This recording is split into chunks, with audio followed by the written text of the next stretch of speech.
Amis Bélier, bonjour. Tirage du mois de novembre pour vous. On est totalement dans l'énergie du phénix. Êtes-vous prêt à relever ce challenge? Restez jusqu'à la fin. Toujours dans le format des 3 plans. Plan d'en haut, plan du milieu, plan d'en bas. Plan d'en haut, ça parle de tout ce qui est mental, spirituel, ça dépend de la fréquence sur laquelle on se base. Le plan du milieu, ça parle du plan émotionnel, tout ce qui vibre émotionnellement. Et en haute fréquence, on parle du plan de l'âme. Et enfin, le plan de la matière ou le plan du corps physique. Tout dépend aussi de quelle fréquence on se base. Parti.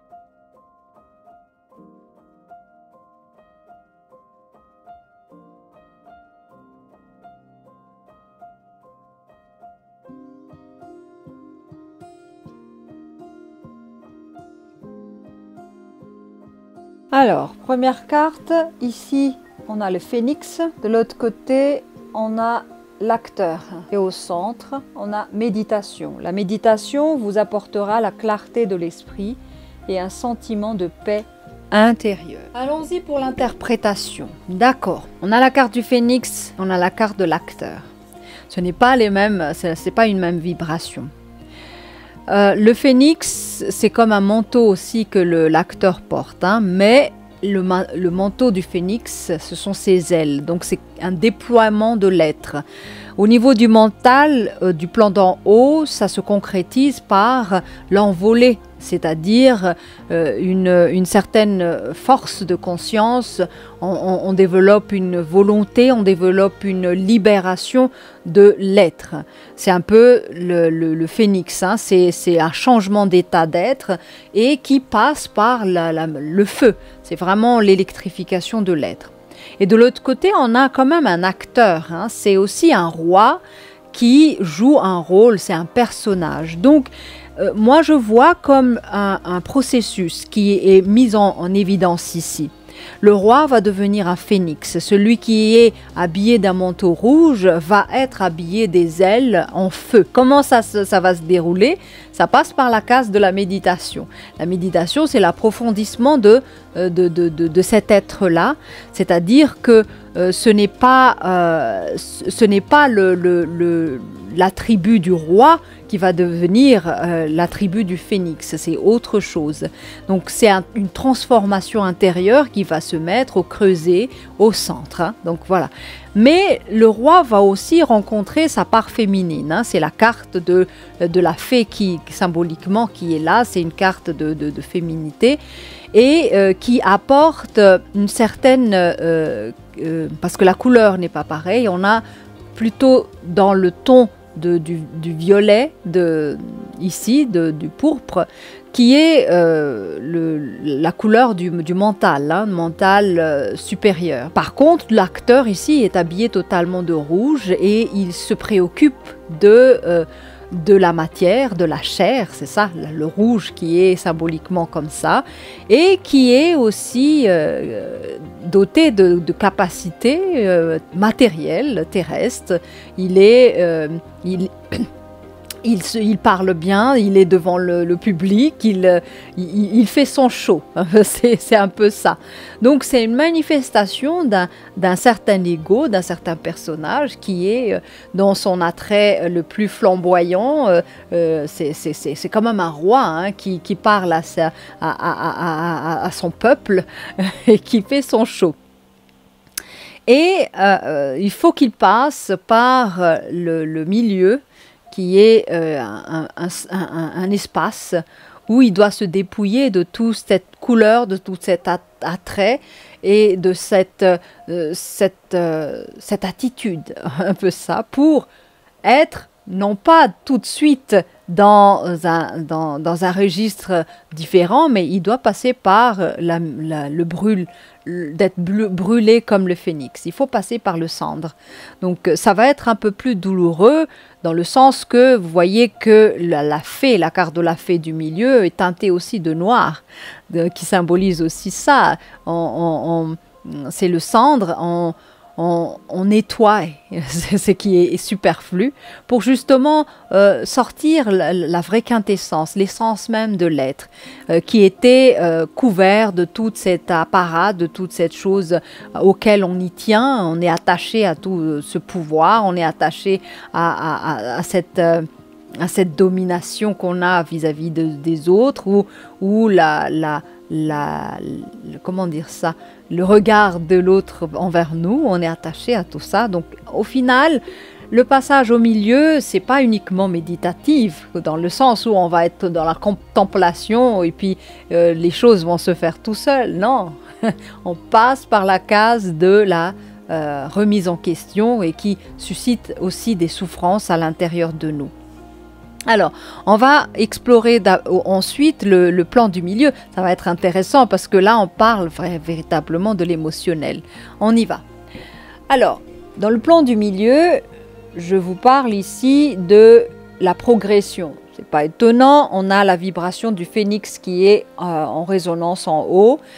On a la carte de l'équilibre du milieu, c'est normal, on parle de méditation, donc on fait un petit espace où on dépolarise les choses, le plus et le moins.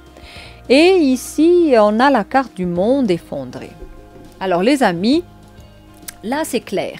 C'est clair qu'à un moment donné, pour faire le passage vers l'équilibre et faire le nettoyage que je vous ai dit tout à l'heure, il va falloir faire l'effondrement. L'effondrement, on refuse de vivre cet instant. Là où on va perdre notre attrait, par exemple dans l'aspect physique, on va flétrir, on va se voir tout doucement perdre nos capacités physiques, nos attraits physiques, on se compare aux autres et puis on se voit différent, on se voit pas bien, donc il y a un mal-être physique qui se met en place. L'effondrement peut être aussi émotionnel, on va subir des séparations, des affres émotionnelles et sentimentales. On va subir aussi peut-être des effondrements au niveau du travail auquel on est attaché, qui nous a fait briller dans notre personnage de roi, acteur là-haut. Donc ce personnage-là va subir l'effondrement. Mais gardez en esprit que c'est un passage. Ce passage, c'est le passage vers l'introspection, la méditation, la remise en question de l'être. S'il n'y a pas ce choc-là, qu'est-ce qui se passe? Ce choc-là permet d'ouvrir une possibilité au phénix de se manifester.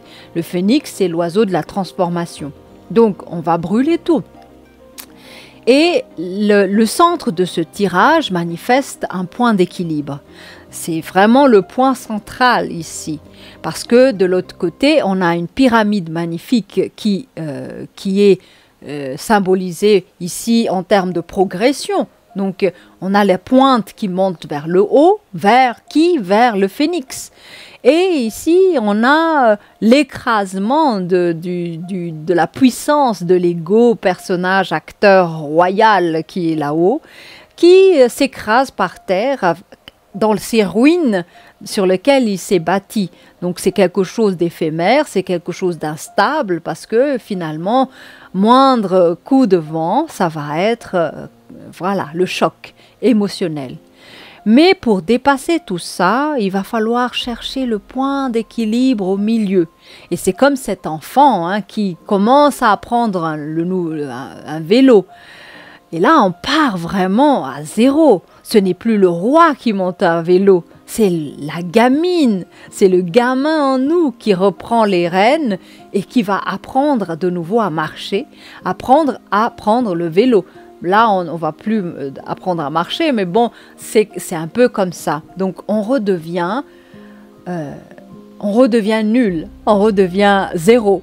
Et on repart à zéro pour apprendre différemment les choses et faire en sorte que ce processus devient fructueux.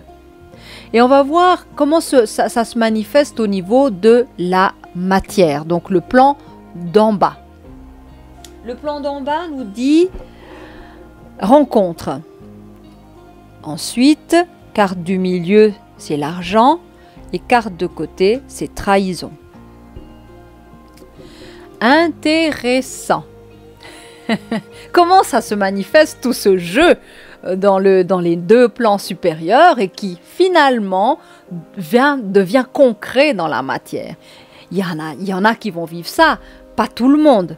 Je précise à chaque fois ça parce qu'on va m'interpeller dans les commentaires, mais Anna Soa, moi je suis célibataire. Pourquoi tu parles de relations amoureuses et de divorce?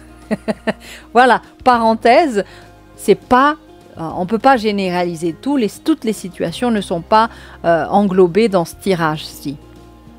Mais par chance, il y en a qui vont se retrouver dedans. Et heureusement. Donc ici, on a la carte de la rencontre. On rencontre quoi pour amener toute cette progression et ce changement phénix? On rencontre quoi? On rencontre qui? Parce que là, on parle de deux personnages. Voilà, c'est le mélange d'un échange matériel.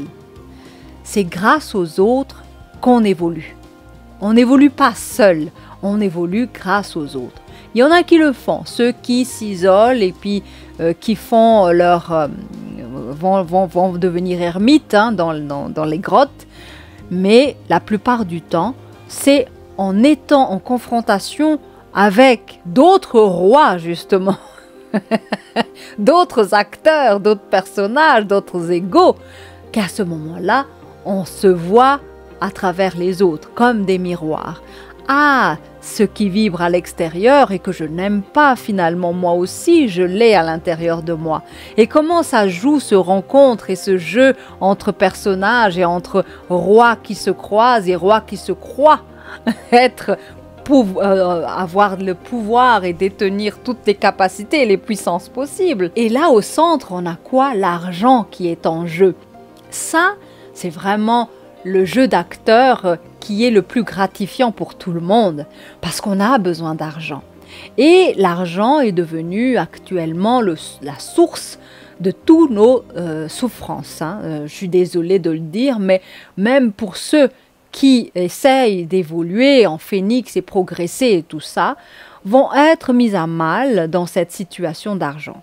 Je précise quelque chose.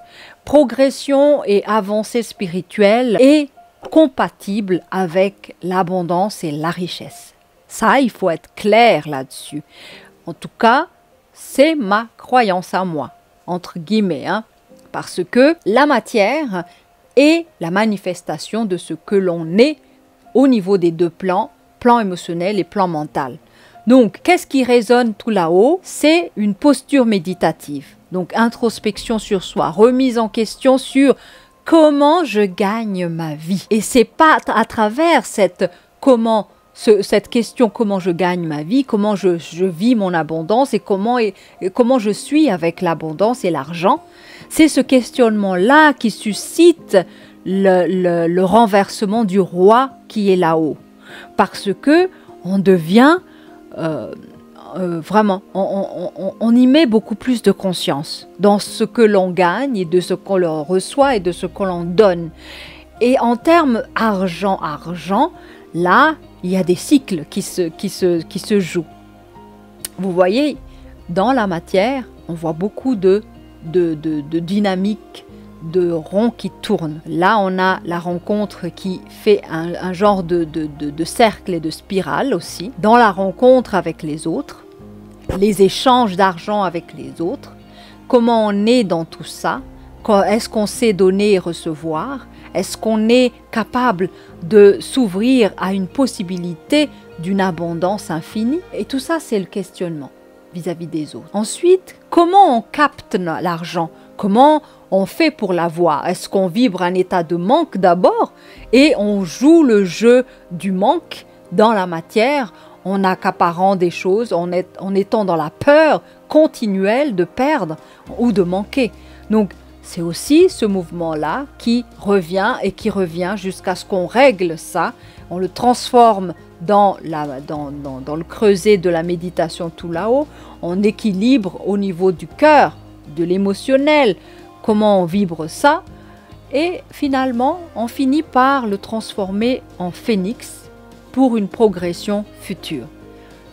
à côté, qu'est-ce qui se passe? Le roi finit très mal.